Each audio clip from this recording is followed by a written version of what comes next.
नमस्कार। बारा जिला के सिमरौनगढ़ में रहल रेडियो बादल 89 मेगाहर्ट्ज तथा इंटरनेट ऑनलाइन के www.radiobadal.com ऐसे ही सरला जिला के गुड़िया में रहल धड़कन FM 91.8 मेगाहर्ट्ज तथा इंटरनेट ऑनलाइन के www.धड़कनfm.com हमारे पात्रों साथ नेपाली पात्रों में एक साथ प्रसारण हो रहा बादल खबर में स्वागत करते हैं हम नूर आलम बादशाह। 12 में एक महिला खुद से अपन देह में आग लगैला पर जर के मृत्यु वरण कैले बानी। जीतपुर सिमरौ महानगर पालिका 7 रहेवाला राजेंद्र गिरी के 55 वर्षीय पत्नी बिंदा देवी काल संझिया अपने देह में आग लगैले रहनी। घर परिवार से था मिलला बाद उदार के खातिर गंभीर घायल अवस्था में इलाज के खातिर बीरगंज स्थित नारायणी अस्पताल में भर्ना कैले रहनी। संभव न भइले बाद थप इलाज के खातिर काठमांडू ले जात बेरिया रास्ता में ही मृत्यु भइल इलाका प्रहरी कार्यालय सिमरा के डीएसपी प्रदीप छेत्री बतले बने। घटना बारे थप अनुसंधान हो रहा प्रहरी की कहना रहल बा। काठमांडू में सोना के सिकरी लूट के भाग रहल एक जने पकड़ाऊ पड़ल बानी। पकड़ाऊ पड़े वाले में 12 के जीतपुर सिमरा महानगर पालिका 14 घर भइल ठमेल रहे वाला 23 वर्षीय रोहन शाह रहल बानी। उनका के काल रात पकड़ाऊ कल गई प्रहरी जानकारी दिले बाटे। प्रहरी के अनुसार काठमांडू महानगर पालिका 32 स्थित नाक काटिया मंदिर नजीक के सड़क से सोना के सिकरी लूट के भाग रहल अवस्था में वहाँ के पकड़ाऊ पड़ल बानी। नाक काटिया मंदिर नजीक के सड़क में चल रहा 22 वर्षीय युवती के सोना के सिकरी लूट पाट करके भाग रहल अवस्था में प्रहरी प्रभाग कांडा घारी से खटल प्रहरी उनका के सिकरी सहित पकड़ाऊ कैले बाटे। अज्ञात समूह रतौट के गौर नगर पालिका स्थित महाकवि विद्यापति के साले के तोड़फोड़ कैले बाटे। महाकवि विद्यापति स्मारक के साले के मूड़ी फोड़ के अज्ञात समूह उतही रहल पोखरा में फेंकल मिलल बाटे। जिला प्रहरी कार्यालय रतौट से खट के गईल टोली पोखरा के पानी में विद्यापति के मूड़ी भेटल बाटे। ऐसन क्रियाकलाप करे वाला के कार्रवाई के दायरे में लियावला स्थानीय सब मांग कैले बाटे। घटना बारे स्थाप अनुसंधान हो रहल जिला प्रहरी कार्यालय रतौट जनले बाटे। सरलाही के चंद्रनगर गांव पालिका में प्रतिनिधित्व करे वाला जनप्रतिनिधि बीच विवाद भइले बाद गांव सभा अवरुद्ध भइल बाटे। गांव पालिका अध्यक्ष राजकुमार महतो और उपाध्यक्ष गीता देवी महतो समूह के आपसी विवाद के कारण गांव सभा होके सकल नइखे। गांव सभा न भइले बाद गांव पालिका के शिक्षक एवं कर्मचारी सबके तलब रोकल बाटे। तलब न मिलके उ लोग आंदोलन में उतरल बाटे। राजनीतिक खींचतान या जनप्रतिनिधि बीच के आपसी विवाद के गांव कारण गांवपालिका से बीतल आषाढ़ मसांत में ही कर सके वाला गांव सभा चालू आर्थिक वर्ष के 4 महीना बीत चुकला पर भी होकर सकल नइखे। स्थानीय सरकार संचालन ऐन 2074 अनुसार कोनो भी स्थानीय निकाय आषाढ़ महीना भीतर आर्थिक वर्ष के वार्षिक बजट तथा नीति कार्यक्रम पारित करेला। वार्षिक बजट नीति कार्यक्रम न आइला पर विकास निर्माण के काम प्रभावित भइल बाटे त गांवपालिका भीतर के शिक्षक तथा कर्मचारी सब 4 महीना से तलब ले नइखे। सामाजिक सुरक्षा भत्ता न मिलला से विधा वृद्ध अपांगता भइल व्यक्ति एवं एकल महिला सबके भी भाता मिलल नइखे। आय से उ लोग के बहुत ही मुश्किल पड़ल बाटे। गांवपालिका भीतर के 22 गो सामुदायिक विद्यालय के शिक्षक तथा कर्मचारी पठन पाठन अवरुद्ध करके गांवपालिका कार्यालय अगाडि धरना में बैठल बाटे लोग।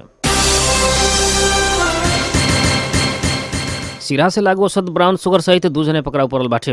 बीतल रात प्रहरी करीब 9 बजे के समय में 4 ग्राम ब्राउन शुगर और डिजिटल तराजू सहित लहान नगर पालिका एक लोकतंत्र चौक से 2 जने के प्रहरी पकड़ाऊ कैले बाटे। पकड़ाऊ पड़े वाला में लहान नगर पालिका 11 रहे वाला 32 वर्षीय संजय चौधरी और 20 वर्षीय अभिषेक चौधरी रहल। सिराहा के प्रहरी जानकारी दिले बाटे। शंका लाग के चेक जांच कैले पर दोनों जने के साथ से ब्राउन शुगर और डिजिटल तराजू सहित इलाका प्रहरी लहान के टोली नियंत्रण में ले बाटे। दोनों जने पर सिराहा जिला अदालत से 10 दिन के म्याद थप करके इलाका प्रहरी लहान के हिरासत में रह के थप अनुसंधान हो रहल जिला प्रहरी कार्यालय सिराहा जनले बाटे। नकली प्रहरी बन के रकम वसूल करे वाला के परसा प्रहरी नियंत्रण में ले बाटे। प्रहरी 12 के आदर्श कोतवाल गांव पालिका वार्ड नंबर 8 लक्ष्मी टोल रहे वाला 45 वर्षीय गोविंद महतो कोयरी के नियंत्रण में ले बाटे। कोयरी विगत 5-6 महीना से मध्य प्रदेश प्रहरी कार्यालय जनकपुर से खटल 12 पारसा रौतहट जिला के घूमो प्रहरी बानी कह के रकम वसूलत आयल रहनी। कोयरी ऊपर बीरगंज से वार्ड नंबर 23 हरपतगंज के व्यापारी संगे महीनावारी रकम वसूली कैल आरोप लागल बाटे। व्यापारी संगे महीनावारी रकम उठा रहल सूचना के मिलते प्रहरी कार्यालय सिरसिया से खटल प्रहरी टोली कोयरी के नियंत्रण में ले बाटे। उनका के बीरगंज 23 सुगौली बिरता स्थित केमिकल कंपनी अगाड़ी से पकड़ाऊ कल गए। परसा प्रहरी प्रवक्ता परिणाम परीक्षक कुमार विक्रम थापा बतानी पकड़ाऊ पड़ल कोयरी ऊपर थप अनुसंधान तथा कार्रवाई हो रहल परसा प्रहरी जनले बाटे।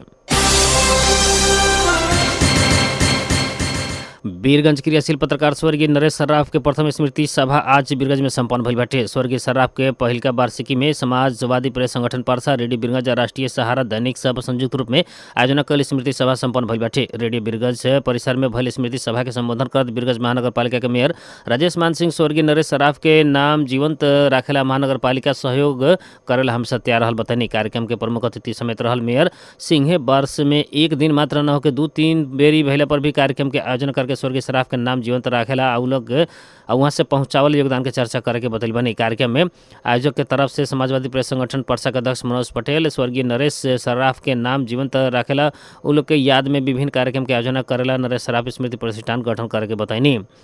वहाँ के उहे प्रतिष्ठान से अब प्रत्येक वर्ष के अवसर में स्मृति सभा सहित के विभिन्न कार्यक्रम कैले के साथ स्वर्गीय नरेश सर्राफ के पत्रकारिता पुरस्कार समेत वितरण करके जानकारी करानी।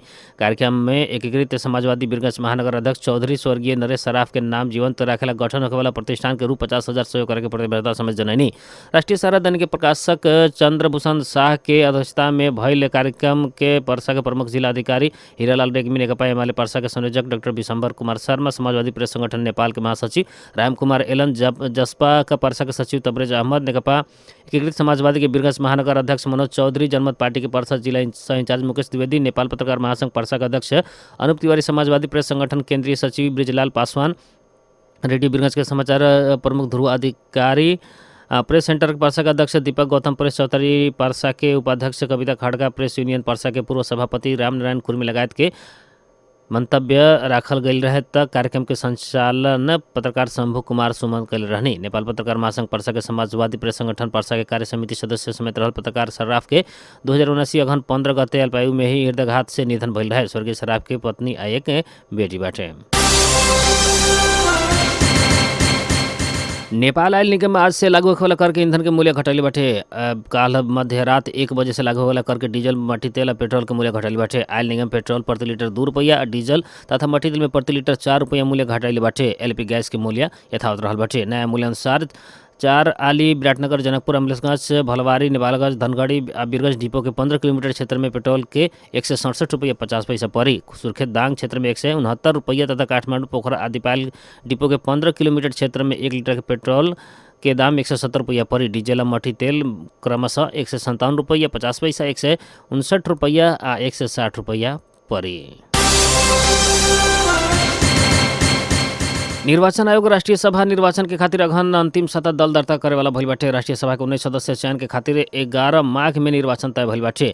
सरकार निर्वाचन के मिति तोकला संग आयोग निर्वाचन के तालिका स्वीकृत कैले बाटे। स्वीकृत तालिका अनुसार निर्वाचन में भाग लेवेला दल सबके अगहन 24 से लेकर 29 गते तक दल दर्ता के समय तोकले बाटे। पूस में दल सबके निर्वाचन चिन्ह प्रदान करे के आयोग जनैले बाटे। 16 पूस में निर्वाचन अधिकृत नियुक्त कल जाई त 20 गते से लेकर 29 तक निर्वाचन कार्यक्रम संचालन करके तैयारी रहल बाटे। उम्मीदवारी दर्ता के समय तोकल गइल नइखे, लेकिन अभी तक आयोग के तैयारी 20 पूस में उम्मीदवारी दर्ता करे के बाटे। संभवतः एतवार के ई बारे निर्णय होगी। जनमत पार्टी वार्ड से लेकर प्रदेश तक अधिवेशन के मिति तोकले बाटे। पार्टी के दूसरका महाधिवेशन के सम्मुख में जनमत पार्टी के संगठन विस्तार सशक्तिकरण के उद्देश्य सहित वार्ड से लेकर प्रदेश तक के अधिवेशन करके कार्यतालिका सार्वजनिक करे बाटे। अध्यक्ष के राउत से नया सदस्यता वितरण, नवीकरण, प्रशिक्षण सहित वार्ड अधिवेशन और ओकरा बाद स्थानीय तह, जिला आ प्रदेश अधिवेशन करे के मिति निर्धारण करे बाटे। पार्टी के सचिवालय बैठक से वार्ड पालिका जिला आ प्रदेश कमेटी के अधिवेशन मिति निर्धारण कल गई। जनमत के सचिव बीपी शाह जानकारी दिले बानी। वहाँ के अनुसार अगहन 15 गते से लेकर माघ 15 गते तक वार्ड अधिवेशन के समय तोकले बाटे। जनमत हरेक वार्ड में पर्यवेक्षक के जनैले बाटे। ऐसा ही माघ 15 से लेकर फागुन 15 गते तक पालिका अधिवेशन और चैत 3 गते के साथ सभी जिला अधिवेशन का घोषणा कली बाटे। 2081 बैसाख 24 से लेकर 30 गते तक प्रदेश अधिवेशन सबके कार्यक्रम रहल सचिव साहब बताइनी। जनमत से पहले 2077 साल में पहल का अधिवेशन कैले रहा है। मध्य प्रदेश पोखरा में संपन्न केपीओली T20 कप क्रिकेट प्रतियोगिता के उपाधि जीतले बाटे। आज संपन्न फाइनल खेल में मध्य प्रदेश नेपाल आर्मी के 11 रन से पराजित करत उपाधि जीतले बाटे। मध्य प्रदेश से दियल 136 रन के लक्ष्य के पीछा कल नेपाल आर्मी 20 ओवर में 17 विकेट गंवात 124 रन बनैले रहे। इससे पहले मध्य प्रदेश 20 ओवर में 8 विकेट गंवात 135 रन बनैले रहे। उपाधि जीत संगे मध्य प्रदेश से रु 5 लाख शील्ड पदक आ प्रमाण पत्र पुरस्कार प्राप्त कैले बाटे। ऐसे उप विजेता नेपाल आर्मी रु 2,50,000 शील्ड पदक आ प्रमाण पत्र पुरस्कार प्राप्त कैले बाटे। बादल खबर में मौसम संबंधी जानकारी। रेडियो बादल 89 मेगाहर्ट्ज सिमरौनगढ़ 12 आ रेडियो धड़कन FM 91.8 मेगाहर्ट्ज गोड़ैता सरलाही द्वारा मापन कयल गेल अनुसार सिमरौनगढ़ आ गोड़ैता लगायत आसपास के क्षेत्र के अभी के न्यूनतम तापक्रम 21 डिग्री सेल्सियस रहल बाटे। ऐसे आज सवेरे 22 डिग्री सेल्सियस, दोपहरिया 21 आ रात में 19 डिग्री सेल्सियस तापक्रम रहे के अनुमान कयल गेल बाटे। ऐसे ही आज सवेरे 6:37 में बेर उगल रहे तो संझिया 5:11 में बेर डूबल बाटे। बारा जिला के सिमरौनगढ़ में रहल रेडियो बादल 89 मेगाहर्ट्ज तथा इंटरनेट ऑनलाइन के www.radiobadal.com। ऐसे ही सरलाही जिला के गोड़ैता में रहल धड़कन FM 91.8 मेगाहर्ट्ज तथा इंटरनेट ऑनलाइन के www.धड़कनfm.com। हमरो पात्रों साथ नेपाली पात्रों में एक साथ प्रसारण हो रहल बादल खबर से प्राविधिक मित्र रुस्तम सहित हम नूर आलम बादशाह के विदा दी। नमस्कार।